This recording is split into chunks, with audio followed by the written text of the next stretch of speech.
ponerlo de una vez. Bueno, buenas tardes con todos, con todas y con todes a esta sesión virtual de actualización sobre la viruela símica, viruela del mono o monkeypox. El día de hoy vamos a tener la presentación del doctor Omar Suez, asesor técnico de VIH en la Organización Panamericana de la Salud basada en Washington, que quien nos ha estado acompañando todos estos meses con información sobre COVID y ahora con información sobre esta forma de viruela. Entonces, él va a hacer una presentación con información y con actualización para todos, y después vamos a abrir la posibilidad de preguntas y respuestas. Lo que Constanza y Lidice del equipo de corresponsales claves y la plataforma VIH 2025 van a estar tomando nota de las preguntas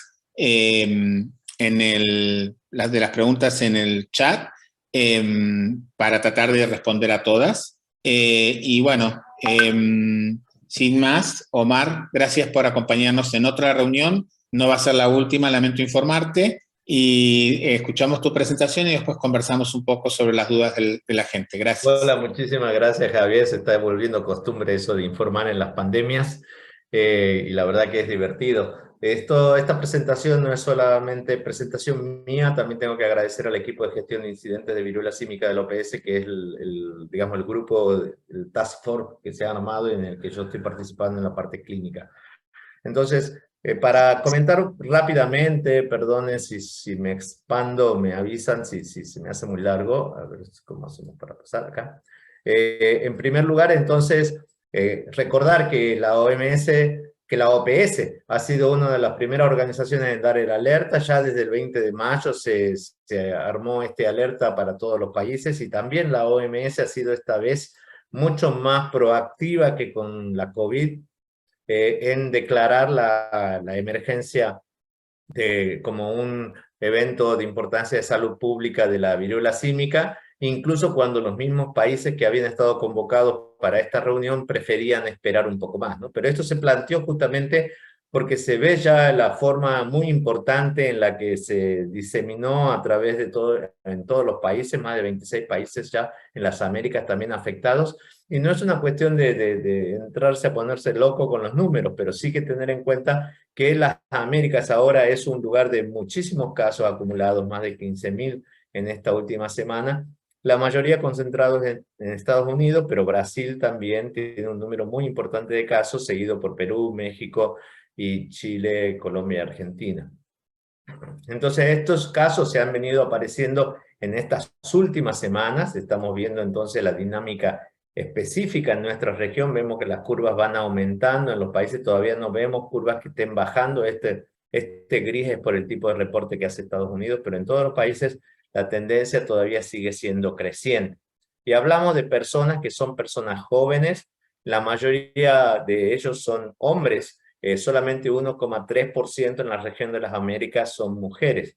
La gran mayoría de estos hombres son hombres que tienen sexo con hombres, que reportan que se han infectado en un contexto de una relación o de un encuentro sexual, aun cuando todos por ahí estamos escuchando que no hay todavía evidencia para declarar esta enfermedad una enfermedad de transmisión sexual, pero sí que el contexto de la relación sexual ha permitido estas transmisiones en estas situaciones, y la mayoría de estos encuentros sexuales se han producido también en parte en fiestas o en eventos grandes o en eventos grupales, digamos más pequeños. La mayoría de las personas van a tener una evolución clínica leve y no van a tener grandes complicaciones, pero el 9% de las personas en la región de las Américas ha necesitado estar ingresada en un hospital. Muchos de estos ingresos han sido por aislamiento. Un tercio de estos ingresos han sido porque la persona no se podía aislar adecuadamente en su domicilio, pero ha habido situaciones graves y en particular las vamos a ver más adelante, pero el manejo del dolor ha sido una de las más importantes. ¿Por qué esto se está presentando mucho más en poblaciones de hombres que tienen sexo con hombres, gays, bisexuales, que en las poblaciones, no, digamos, autodeterminadas como heterosexuales? Bueno, es probable que porque la epidemia empezó primero en este grupo, y al empezar primero en este grupo, y algunas características de un subgrupo de personas de gays y bisexuales que tienen muchos encuentros sexuales, esto hace que una sola persona pueda transmitir la infección a más de una persona. Todos se acuerdan lo que era el R0 ya de COVID, o sea, la cantidad de personas que una persona infecta. Vemos que si nos limitamos a la población HCH, una persona HCH infecta a 1.8, 1.6 de otras personas, con lo cual la tendencia es que el brote siga creciendo. En cambio, si se maneja en población heterosexual que pueda tener menos contactos sexuales ocasionales, entonces el brote digamos, es mucho más baja el crecimiento porque el R0 es menor de 1. Entonces tenemos claramente tres formas diferenciales de posible riesgo de exposición. El riesgo más alto es el contexto que dijimos de relación sexual, porque en esa situación uno está desnudo, abrazado, besándose o respirando muy cerca de otra persona, y es donde todas las posibilidades de transmisión están en contacto.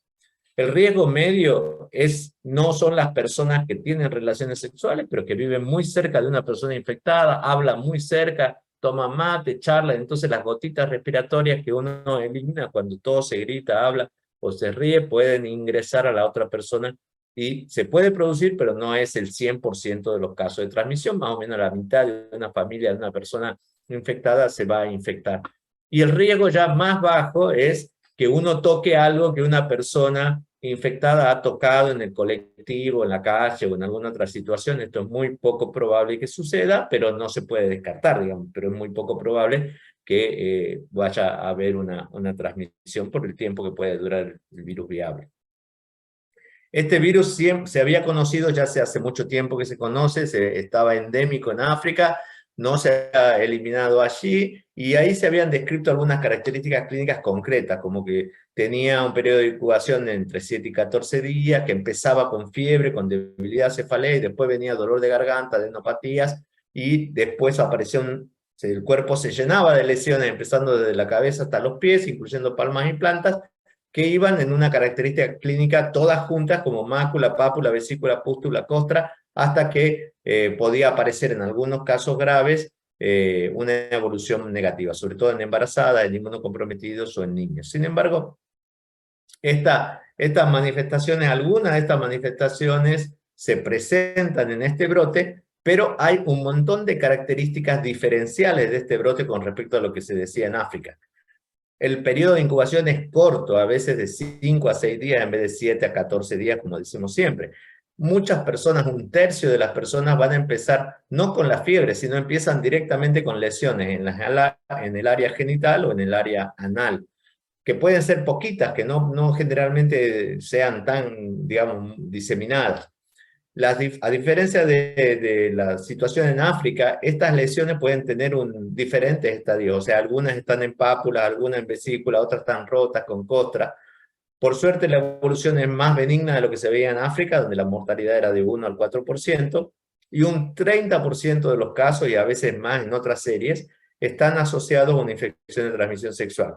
Entonces, no podemos descartar una infección por viruela símica en una persona que tiene una úlcera genital, que le hacen diagnóstico de sífilis. Con eso no nos podemos quedar tranquilos.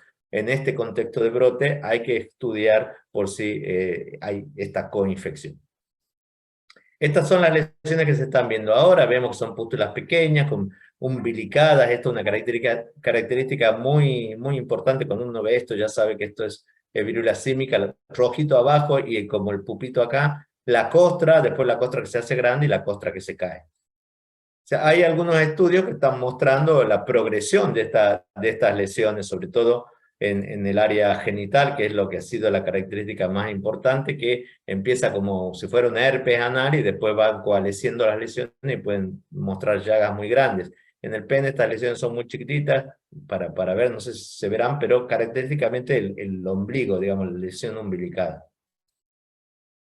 En personas con VIH se había dicho en África ya que podían ser un grupo de riesgo de progresión a enfermedad grave. Y entre 20 a 50% de los casos en este brote estamos viendo que son personas con VIH negativo. Este estudio de África que había dicho que las personas con VIH les iba peor, era porque digamos, eran solamente 9 personas, muy poquito. Las personas con VIH tenían mayores lesiones, más grandes, mayor duración de la enfermedad, pero casi ninguna de estas personas estaba bien tratada por el HIV. Ya ven que muchos no sabían que tenían VIH cuando se diagnosticaron, otros estaban fallando del tratamiento o directamente no tratados. Sin embargo, en el brote, en este brote, en la primera descripción, en 500 pacientes, vemos que 218 son personas con VIH, y estas personas con VIH, el 97% están bien tratadas con CD4 alto, con carga viral indetectable, y por eso, por suerte, no estamos viendo una evolución peor en las personas con VIH. Pueden estar infectadas probablemente por el sesgo que hace que las personas con VIH son las primeras que consultan porque conocen los accesos a los servicios, conocen dónde ir, saben que cualquier cosa que les pase tienen que consultar. Entonces quizás estamos viendo mucho dentro del total de hombres que tienen sexo con hombres que están afectados, estamos viendo una proporción mayor de personas con VIH por eso. Un trabajo interesante, en la primera serie de Inglaterra mostró que además en este brote se pueden ver rash que son grandes, además de las típicas lesiones que les comenté, ¿no? Y que además de estos rash grandes pueden haber otras características como abscesos en la garganta, abscesos rectales, edema de pene, perforación rectal, que pueden ser también características asociadas a este brote. En el estudio de España se mostró que los que tienen proctitis, que es una de las complicaciones más molestas y más dolorosas de esta infección ahora, los que tienen proctitis habitualmente han sido más frecuentemente hombres que han tenido sexo anal receptivo, y los que tienen afección de la garganta, con estas placas muy feas en la garganta, habitualmente Hello, sir, can you hear me? han sido más hombres que han tenido sexo oral receptivo. Entonces también la vía de inoculación o por donde entra el virus puede estar marcando también un grado de relativa exposición, y algunas prácticas que se pueden evitar pueden permitir tener menos frecuencia de alguno de estos síntomas.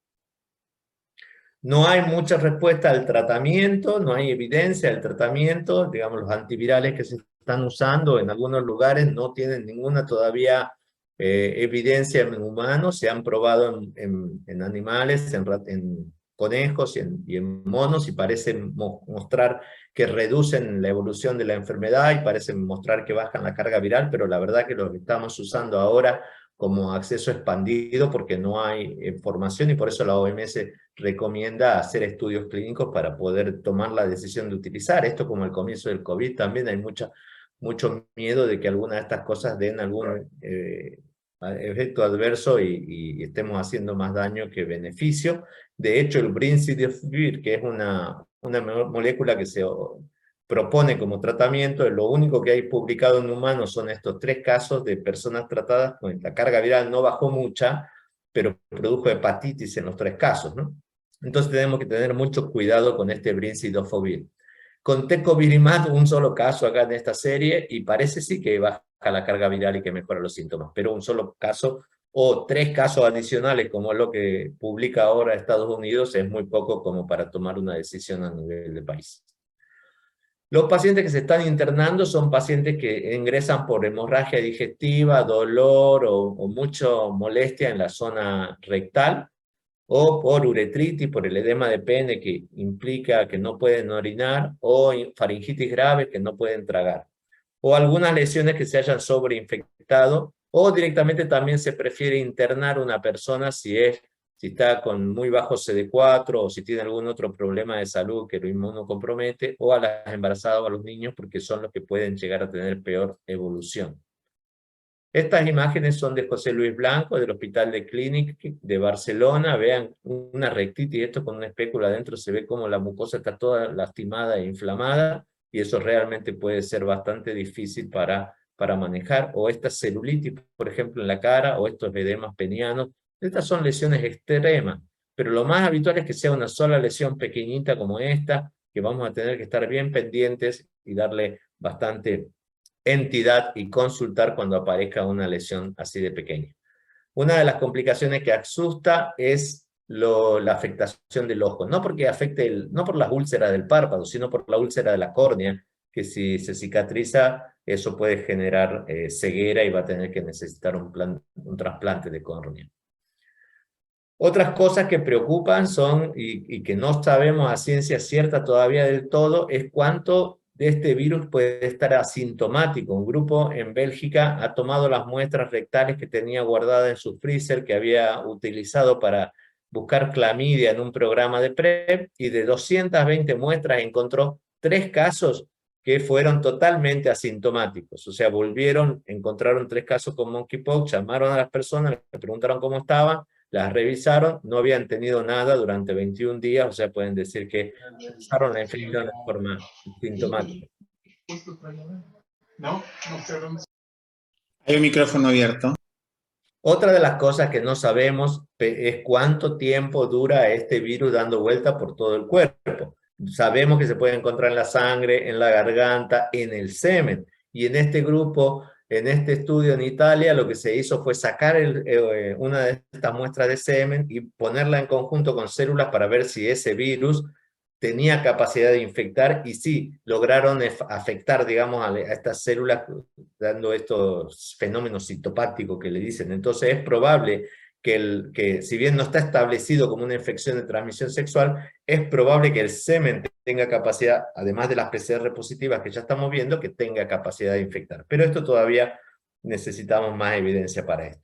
El virus viable puede estar viable hasta 15 días en el ambiente, y por eso es muy importante la gente que tiene monkeypox que se quede aislada, que se quede limitada en una sola habitación, que trate de evitar que otras personas entren, y que se desinfecte, que se limpie frecuentemente con los desinfectantes comunes que tenemos en casa, con lavandina o con desinfectantes comunes, que son, el virus afortunadamente es muy sensible a estos desinfectantes y se puede evitar la transmisión. Pero hay que tener ese cuidado, de tratar de no deambular demasiado ni salir de la casa, usar barbijo cuando salen de la casa, y que los familiares usen guantes y barbijos al entrar para limpiar todo eso. El primer caso de transmisión a un perrito de una pareja en Francia. Entonces, si tienen mascotas, también lo recomendable es que si alguna persona tiene monkeypox, no comparta o no esté cerca de las mascotas, para evitar justamente infectar esta mascota, y que si encima la mascota sale y va con otras mascotas, pueda generar un reservorio de esta enfermedad.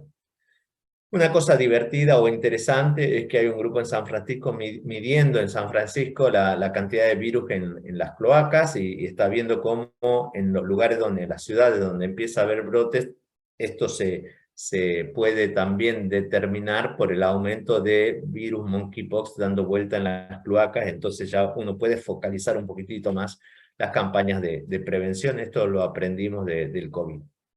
¿Qué es lo que hizo, digamos, para qué hizo la OMS la reunión en la que se estableció esta emergencia? Bueno, las emergencias lo que básicamente genera es un poquito más de atención, un poco más de conciencia, y también le permite a los gobiernos tomar recursos o financiamiento que tienen específicamente para situaciones de urgencia o de emergencia, para poder usar esto en la respuesta.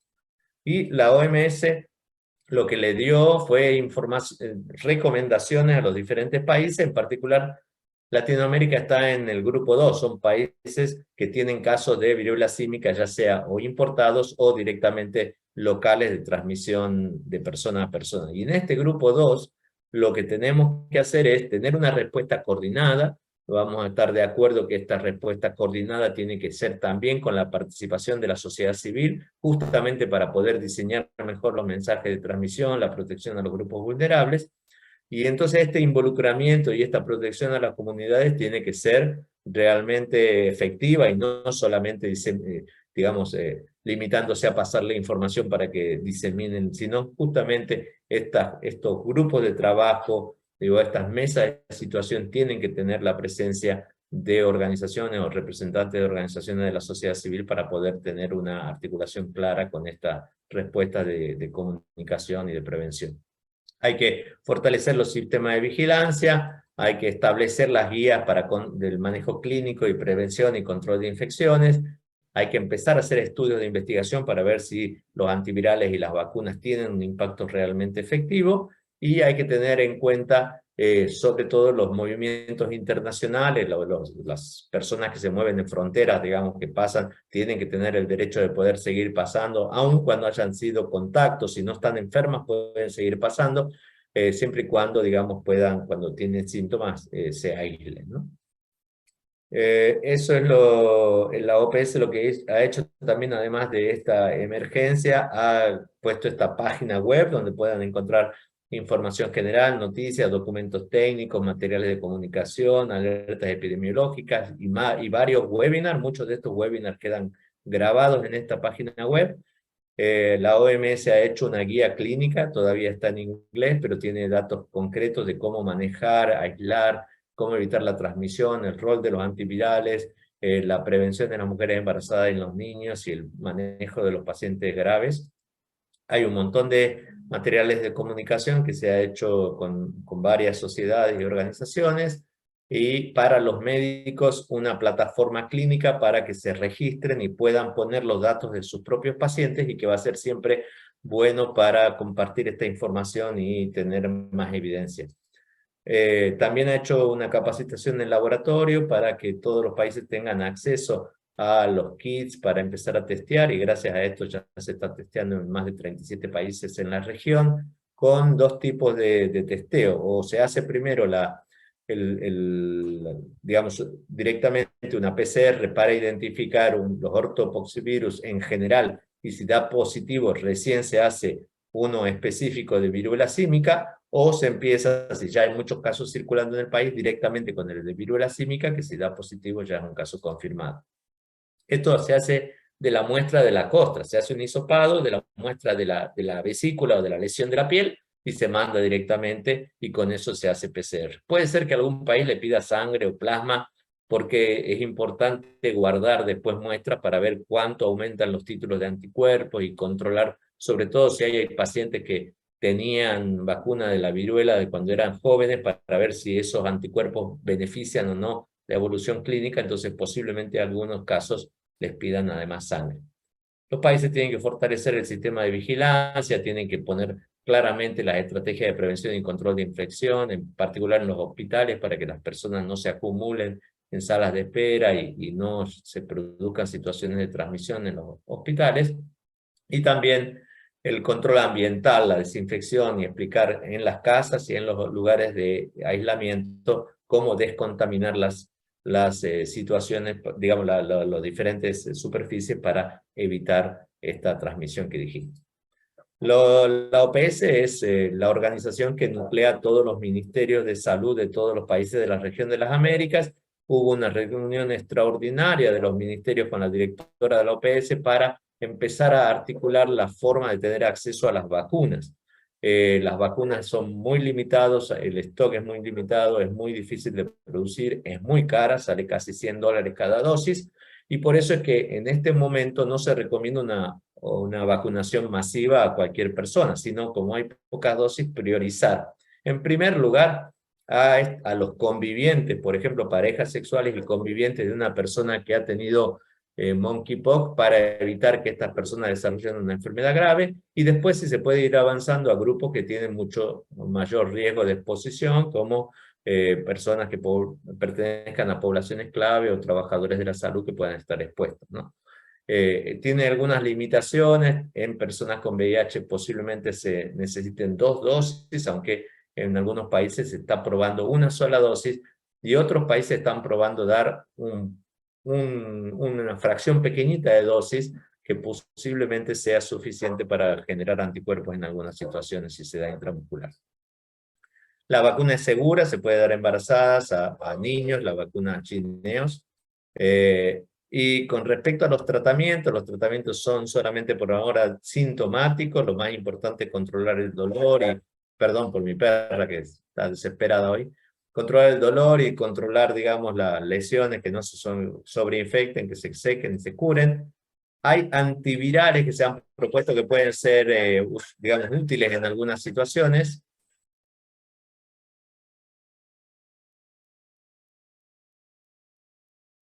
Perdón, antivirales que se pueden dar en varias situaciones, pero que todavía, como dijimos antes, no hay datos en humanos que apoyen su uso, y por ahora, entonces, si se empiezan a utilizar, se van a utilizar en el contexto o deberían utilizarse en contexto de comunicación. Finalmente, lo más claro acá es tratar de pasar información, tratar de pasar un lenguaje claro, explicar exactamente las situaciones como son y lo que no se sabe, decir claramente que no se sabe. Hay que armar muchas campañas de comunicación. Las ONG, las organizaciones de la sociedad civil son críticas aquí para transmitir un mensaje claro a las diferentes personas que puedan estar afectadas en el futuro. La OMS y la OPS están creando bastantes materiales y está trabajando en colaboración también con Grindr para empezar a diseminar información a través de esta aplicación.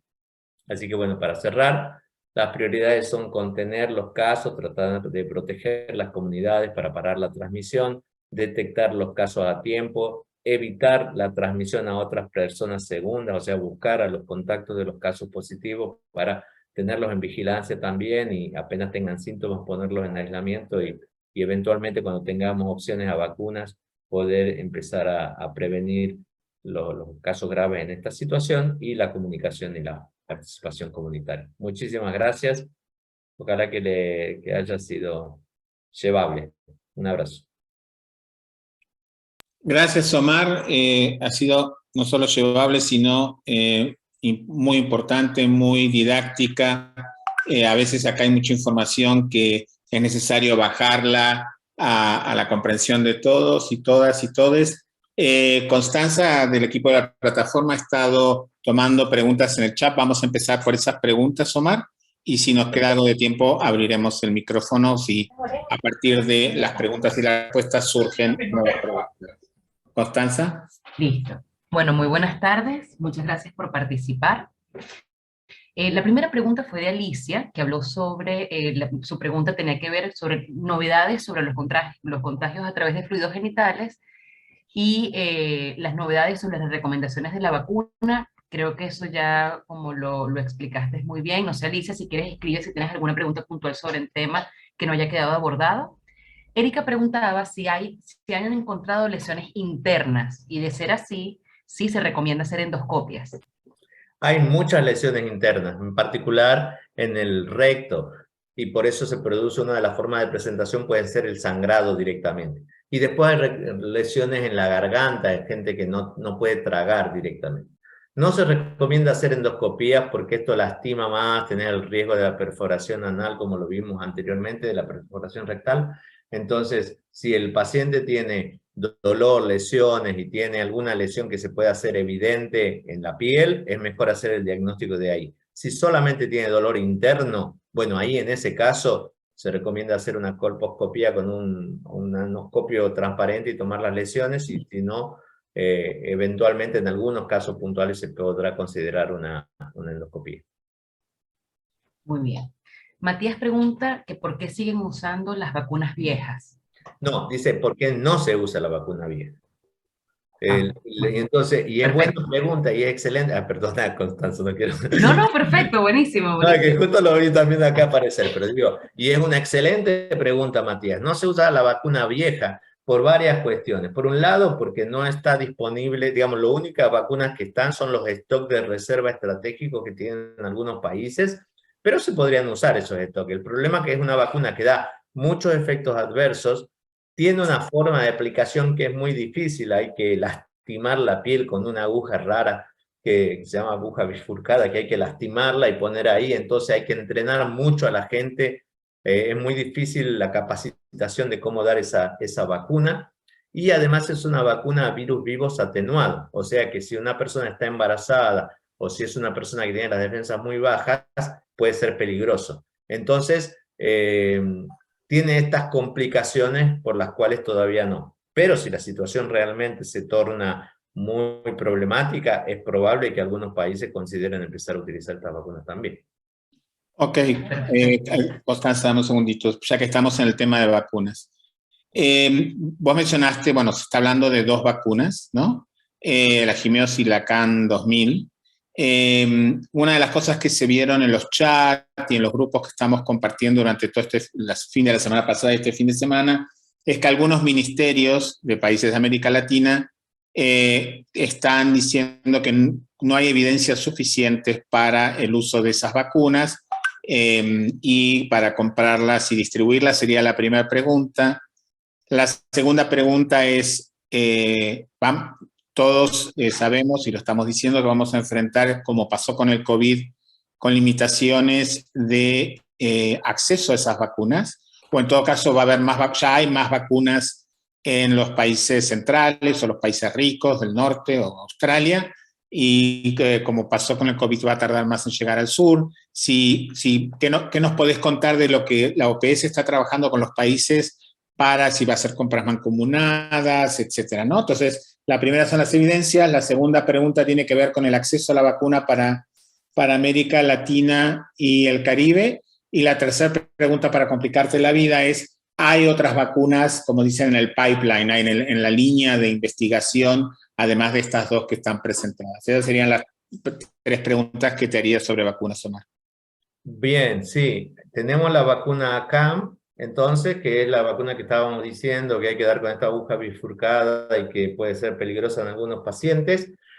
Y esta vacuna es la única vacuna que demostró que puede proteger contra monkeypox quizás hasta un 85%, el monkeypox tradicional de África, digamos, el endémico en África.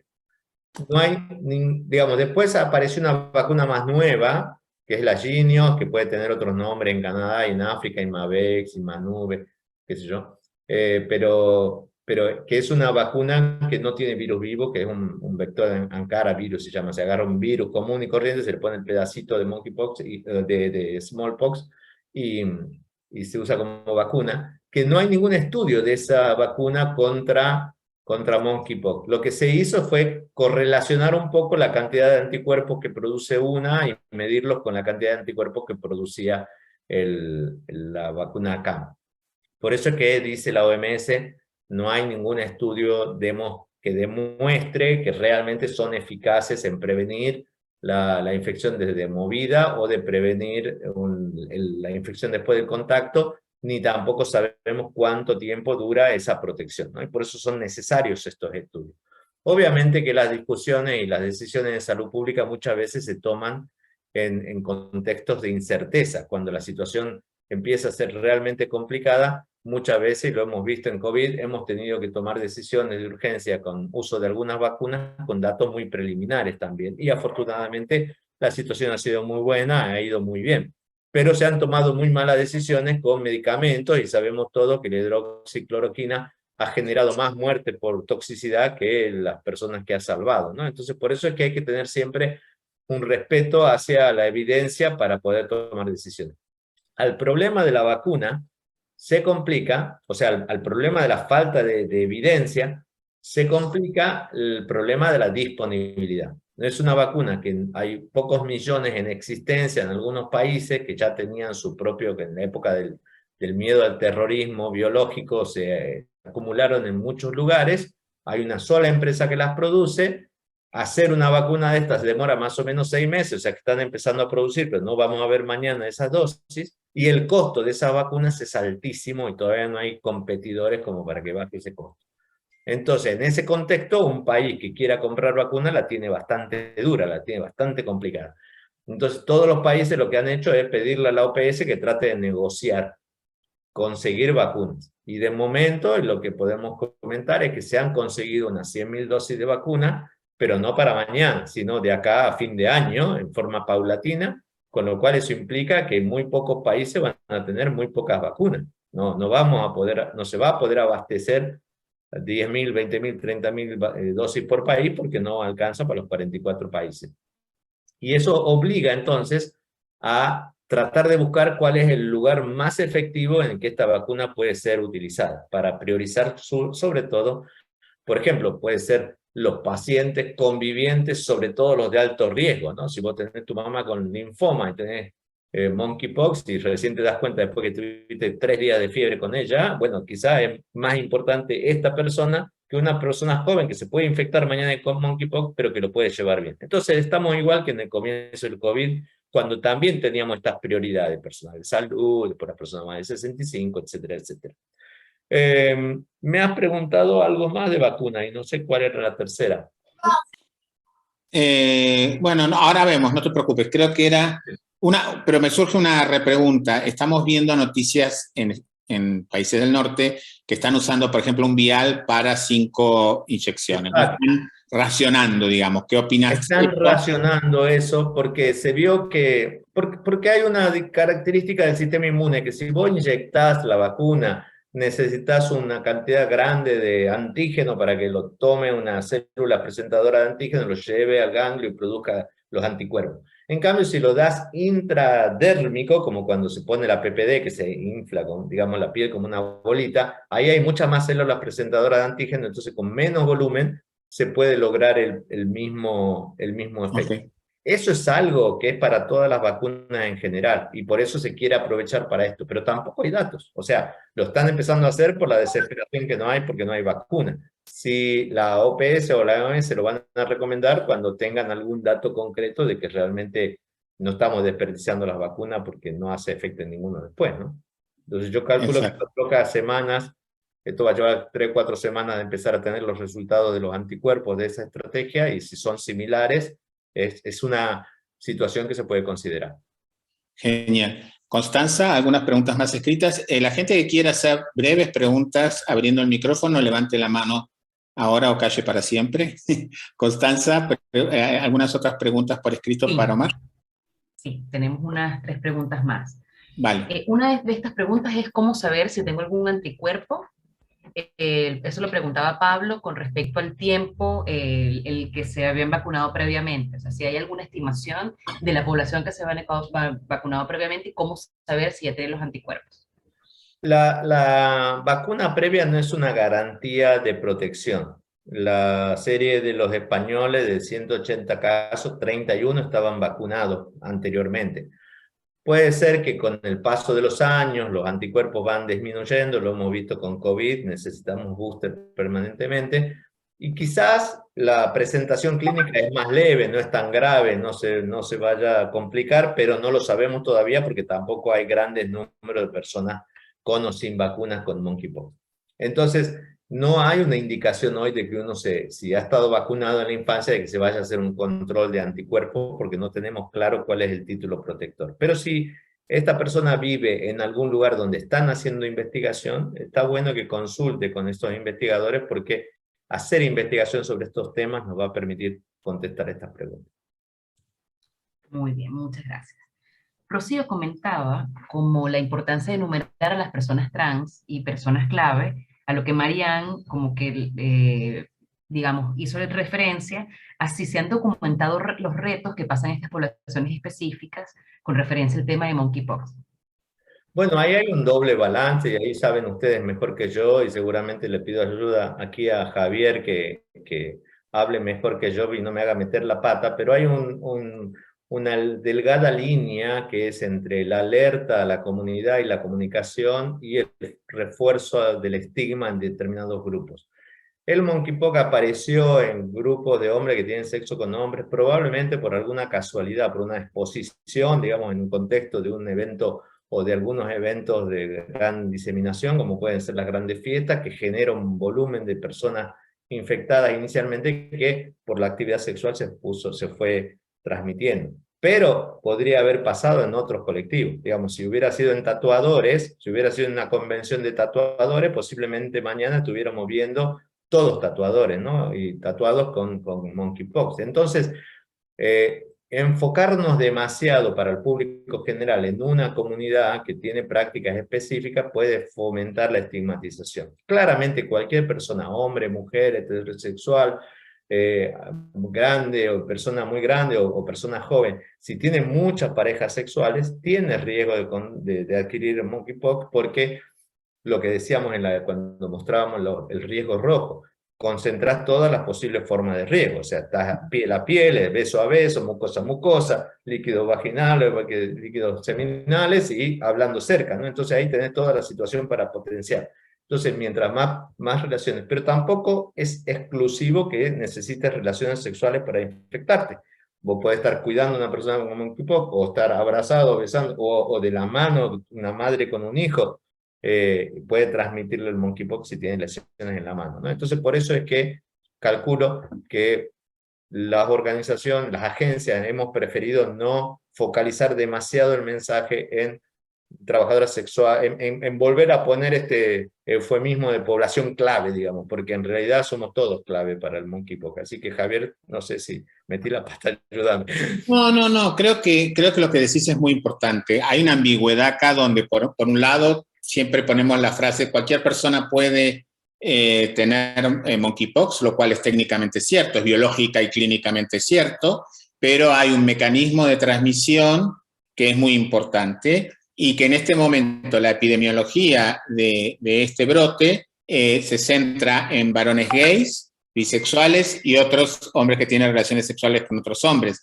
Entonces, hay una escuela de pensamiento y organizaciones que estamos empujando a usar un lenguaje inclusivo, a no usar un lenguaje discriminatorio o, ¿no? ni criminalizante, pero decir las cosas como son. Porque la realidad es que si tuviéramos muchas organizaciones del movimiento LGTBIQ, empresas responsables como saunas, cuartos oscuros y demás, que todos pudieran embanderarse y dar la comunicación, todavía nos quedaría un grupo significativo de hombres gays, bisexuales y que tienen relaciones sexuales con otros hombres que no concurren en esos lugares, que no reciben información de esa forma. Tenemos que poner en el contexto de la demografía al principio de este brote, donde era de clase media, que practicaban, por ejemplo, chemsex, que estaban 3 o 4 días, 20 o 30 personas con el uso de drogas recreativas, ¿no? en el mismo lugar, etcétera. No es tan sencillo. Y además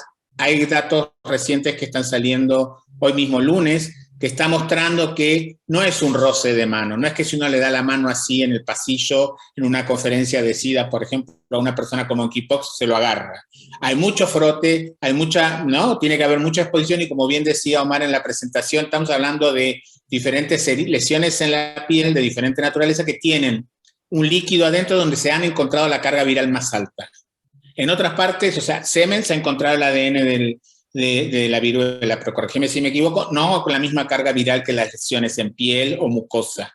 Entonces, el mecanismo, y todo esto tiene que ver con una cuestión muy sencilla, lo que tiene que ver con un comportamiento. Entonces, a veces tenemos que ser, hay un grupo de trabajo de las organizaciones LGTBIQ y redes globales que está trabajando con OMS, y también estamos trabajando mucho con ONUCIDA y OPS, es que la comunicación dirigida, quizás lo más táctico o estratégico para no criminalizar, discriminar o focalizar excesivamente, lo más estratégico es que se hable como decía Omar, con las empresas de aplicaciones de ligue o geolocalización como Grindr y todas las que hay, que todas funcionan en América Latina y el Caribe, hablar con esas empresas directamente. Hay cartas modelo que ya tiene la CDC, que tiene OPS, que tiene OMS, para escribirle al dueño de un sauna, para escribirle al dueño de un cuarto oscuro. Entonces me parece que la campaña focalizada no es necesaria hacerla en los medios de comunicación, mientras se pueda, pero cuando vamos a los medios de comunicación tenemos que ser consistentes, porque no podemos decir, esto es blanco, pero tampoco es del todo negro, ¿no? Claro. Entonces, y sí, ahora, como decíamos, estamos discutiendo el nombre del brote, cuando durante décadas fue una endemia en África, estaba bien que fuera la viruela del mono. Ahora que, no, o sea, a veces nos atrapamos en problemas muy banales o muy superficiales, cuando lo más difícil que es poder lograr algún cambio, entre comillas digo, ¿no? Un cambio de comportamiento que mitigue la transmisión del virus, es prácticamente imposible, ¿no? Como decimos, como hemos hablado con Omar y en otros colegas, en otros espacios, es imposible gobernar el placer. Cada uno de nosotros sabrá que si somos gays, bisexuales o HCHs y de otras poblaciones, los momentos en la vida de cada uno que pasaron o que vendrán, en los que la información neutral de un afiche, de un folleto, lo que sea, no nos hacía mucha mella, no nos llegaba mucho mensaje. No sé si quieres agregar algo, Omar. O pasamos con la siguiente pregunta. No, pasamos. Connie, ¿hay algo más? Sí, hay un par. Estaba un poco más atrás, si hay alguna nueva investigación sobre vacunas, o sea, en este momento hay nueva investigación sobre vacunas. Esa era la pregunta que me faltaba de Javier, si había nuevas vacunas. Bueno, hay vacunas como la vacuna RNA mensajero, que la moderna, digamos, de COVID y la que se está investigando en VIH, utilizando esa plataforma. que están ahora en este momento investigando, pero todavía no hay resultados. Rusia tiene una vacuna en desarrollo, Japón tiene otra vacuna en desarrollo también de tercera generación, pero bueno, creo que en este momento todo el que tenía una vacuna en fase de investigación está acelerando los pasos para poder ponerla rápidamente a disposición, porque es urgente la posibilidad. Así que es probable que veamos estudios en marcha en el futuro, o nuevos estudios de vacuna y nuevas o vacunas diferentes también. Buenísimo, muchísimas gracias. Vamos con otra pregunta que es como, es médica, es como, son un par de preguntas. Dice, ahorita mencionaba que en el caso de las vacunas de virus vivos atenuados serían contraindicados en mujeres embarazadas y en pacientes inmunodeprimidos. ¿Habría como una zona como de conteo de CD4 o de volumen viral para poder aplicarlo? Bueno, de la experiencia de diferentes vacunas con fiebre amarilla, en VIH con fiebre amarilla, o rubiola, o sarampión, que son vacunas a virus vivos, podemos decir que más de 200 CD4 en una persona tratada que está con un tratamiento efectivo, no tendría riesgo de complicaciones. Menos de 200 CD4 y a medida que es más bajo, menos de 100 sobre todo, puede ser más problemático. Pero recordemos que eso es para la vacuna ACAM, para la vacuna vieja. La vacuna que en este momento están promoviendo usar no tiene problemas con ningún nivel de CD4. Se puede usar el problema o la dificultad es que las personas con muy poquitos CD4 posiblemente hagan poquitos anticuerpos. Entonces el efecto no sea tan bueno como esperamos, pero no hay un riesgo de enfermedad. Perfecto. En el caso de pacientes cadavéricos, ¿cuánto tiempo podría mantenerse el virus en la posibilidad de infectar a la persona, al personal de salud, de transporte y de servicios forenses? Bueno, no importa el tiempo que demora el virus, porque cuando una persona fallece se establecen protocolos especiales para evitar una persona que fallece de una enfermedad infectocontagiosa, que puede ser por contacto, ya sea, por ejemplo, ébola, o ya sea hay protocolos específicos que se siguen. Entonces, creo que acá, déjame que veo una situación para compartir. Acá lo novedoso en esta vez es que creo que vamos aprendiendo de las diferentes pandemias. Entonces acá lo que dice la guía de la OMS, perdón, que está en inglés, es recomienda manejar esto como un cuerpo, digamos, infecto contagioso.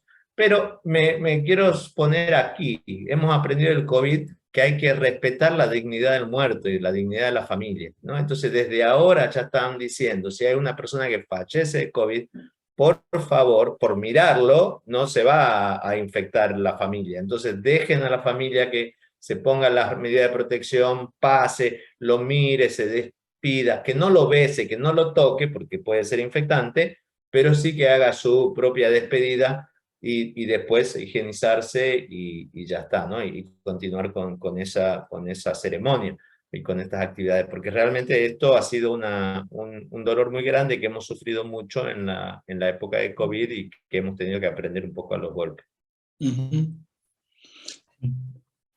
Y bueno, ya no hay más preguntas, pero sí, como en general, y lo cierra un poco el comentario de Jorge, es el tema del el estigma y la discriminación. Se ha repetido mucho en comentarios, en observaciones, como una preocupación de cómo manejar el tema.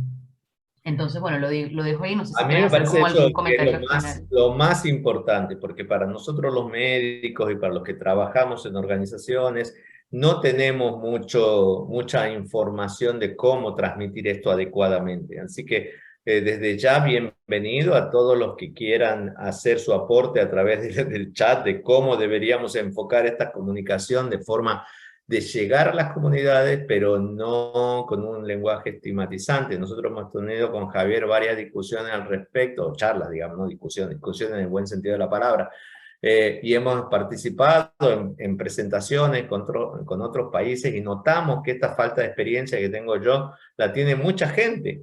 Y hay mucha gente que desde la buena onda, desde la voluntad, trata de hacer recomendaciones y muchas de estas recomendaciones están equivocadas, ¿no? Estas medidas del aislamiento estricto, prohibido en un hotel 21 días y ya está, y arréglatela, ya veremos lo que pasa.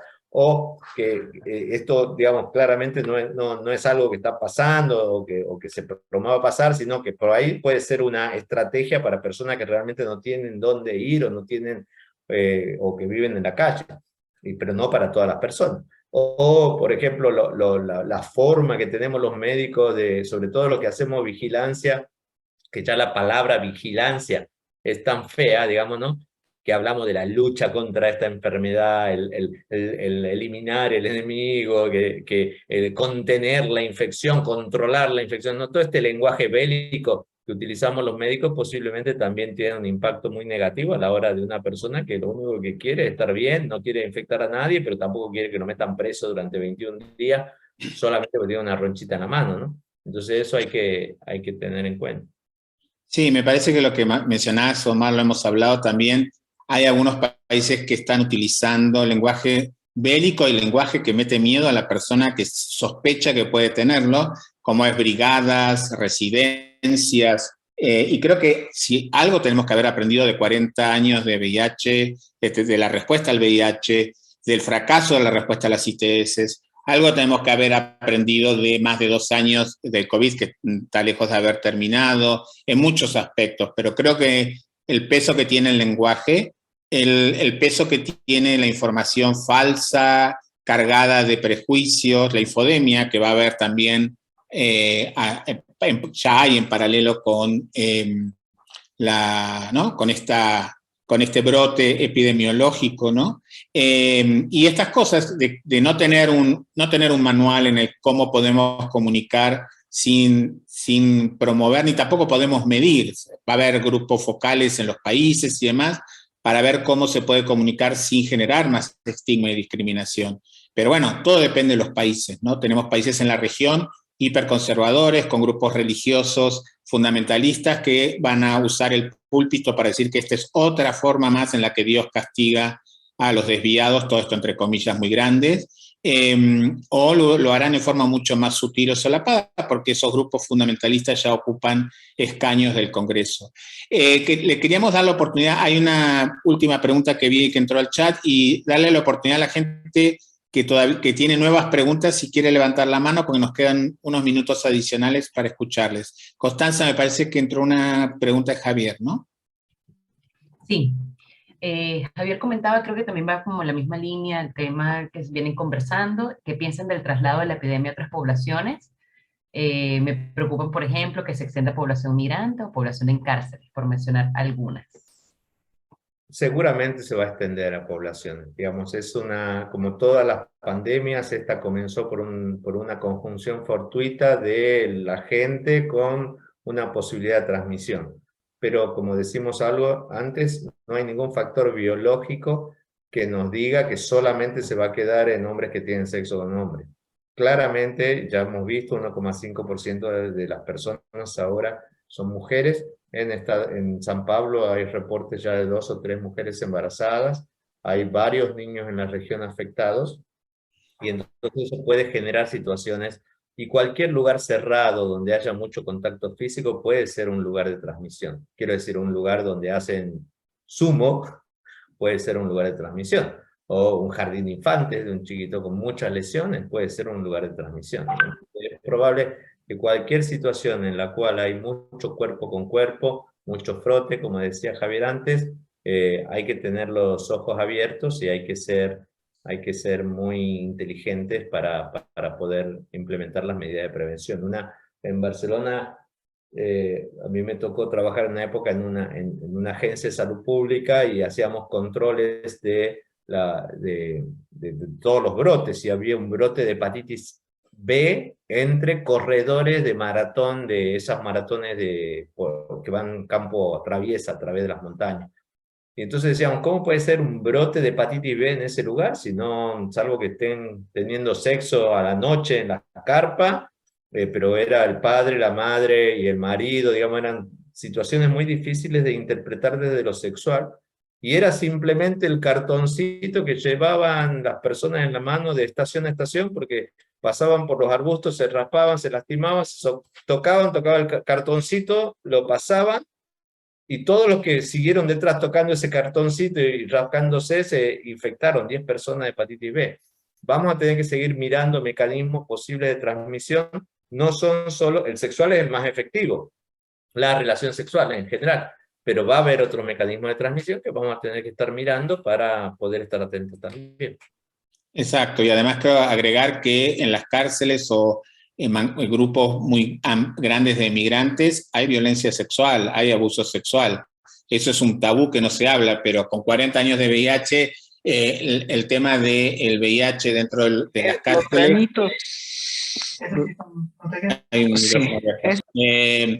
Era como, de alguna manera, no hablar, y de hecho que las organizaciones de trabajo en VIH pudieran ingresar a las cárceles, era casi una misión imposible, que hubiera preservativos en las cárceles, aun cuando en una situación de violencia sexual podría o no entrar en la ecuación el condón, aunque estuviera disponible. O sea, hay mucha complejidad, pero como bien dijo Omar, no desviemos el rumbo. La mayoría dramática, digamos, si me permiten el adjetivo, las personas que están siendo diagnosticadas y que están con síntomas muy dolorosos son hombres gays, bisexuales y otros hombres que tienen relaciones sexuales con otros hombres.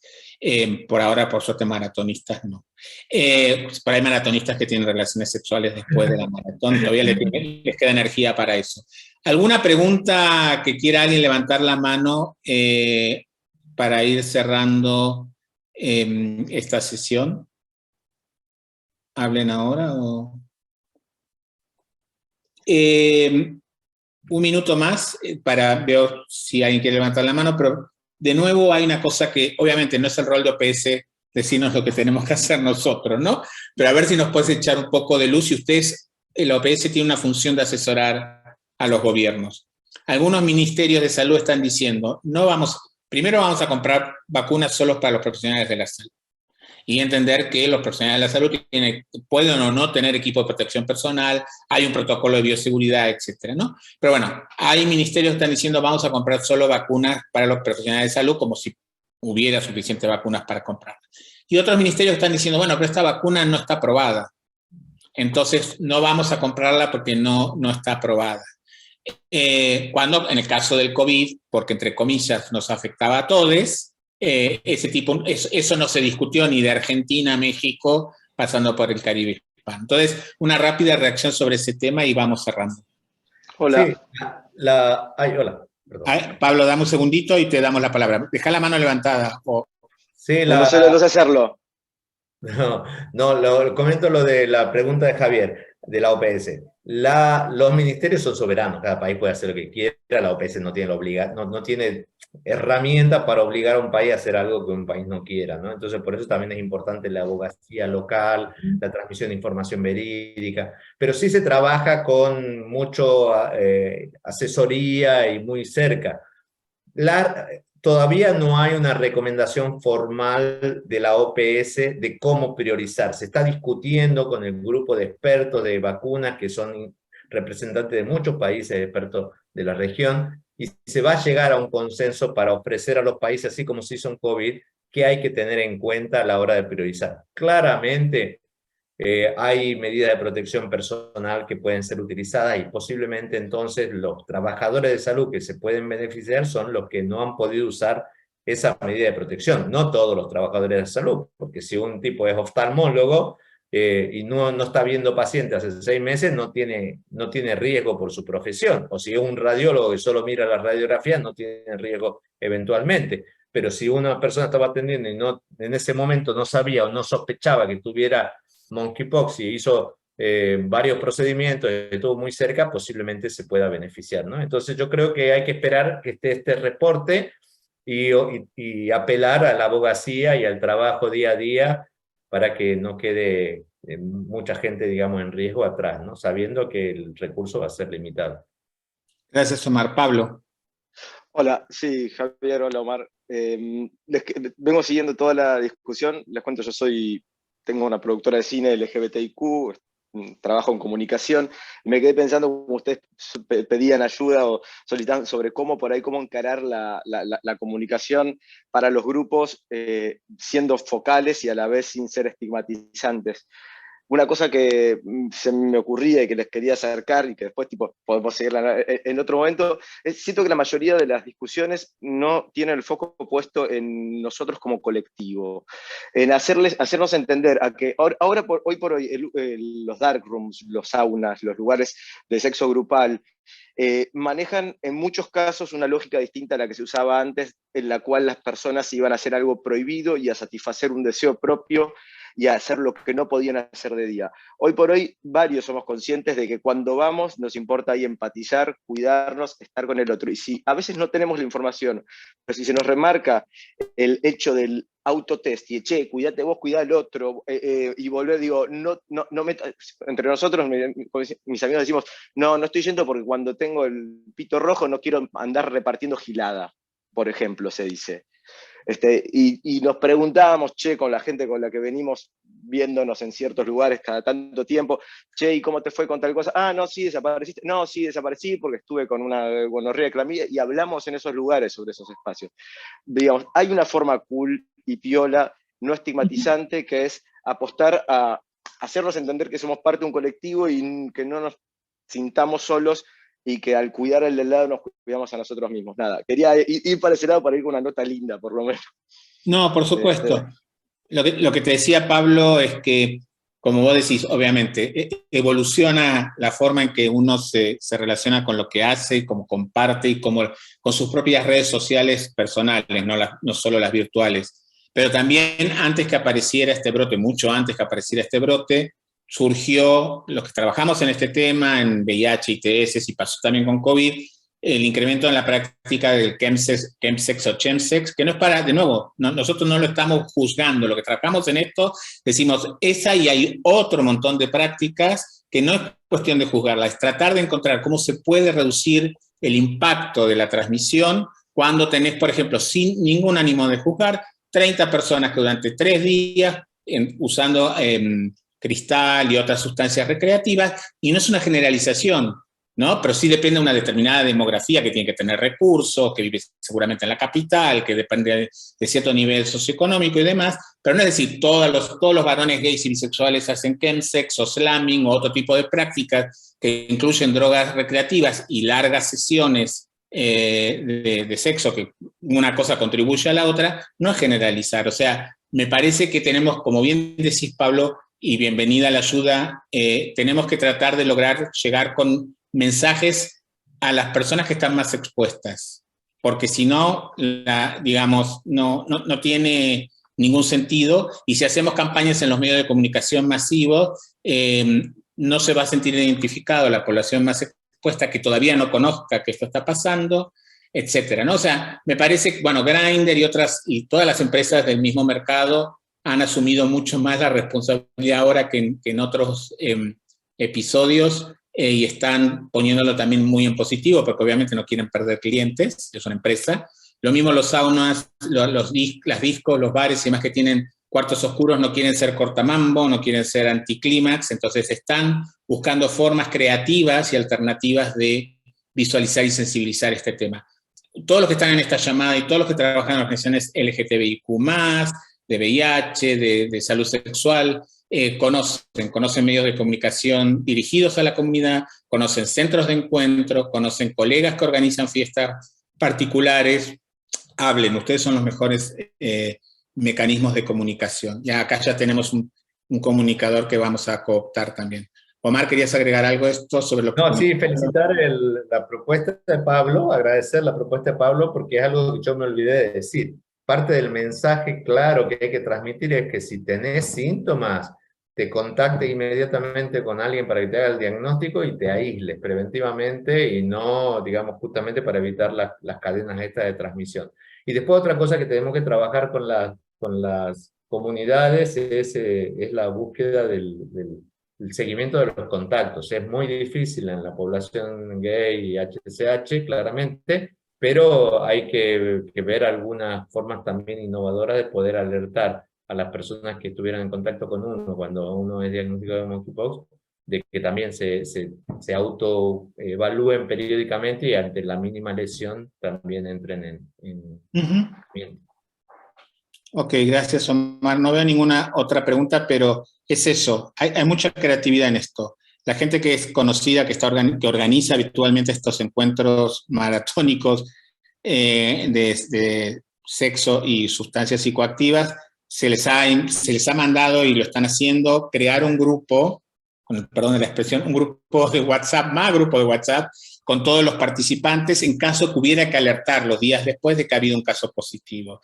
Pero sin nombre, bueno, el nombre aparece igual, pero bueno, es esto, ¿no? O sea, hay que pensar... Has hecho un Telegram porque el WhatsApp Exacto. es un límite de personas. Exacto. Pero bueno, en realidad lo interesante es que para que el que habilita este tipo de fiestas no haya una situación de violencia, robo, etcétera, tiene datos de todos los participantes. Bueno, es cuestión de vincular esa información porque seguimiento de contactos no tiene que ser una persona con un peto y una cruz roja puesto en el pecho que golpea la puerta de tu casa, lo atiende tu mamá o tu abuelita y le dice, esta persona estuvo en una fiesta donde hay una persona con monkeypox. No habiendo más preguntas, ¿no, Constanza? Todos podemos vivir con las preguntas que se han hecho. Sí, comentarios un poco alrededor de lo que han venido conversando, pero ninguna una pregunta nueva. Vale, chévere. Entonces, bueno, le agradecemos muchísimo a Omar por la presentación. No sé si querés decir algo al cierre, Omar. No va a ser la última vez que te vamos a no, invitar. creo que solamente agradecerte por la invitación, agradecer a todos por la buena participación y cuidarse, nada más.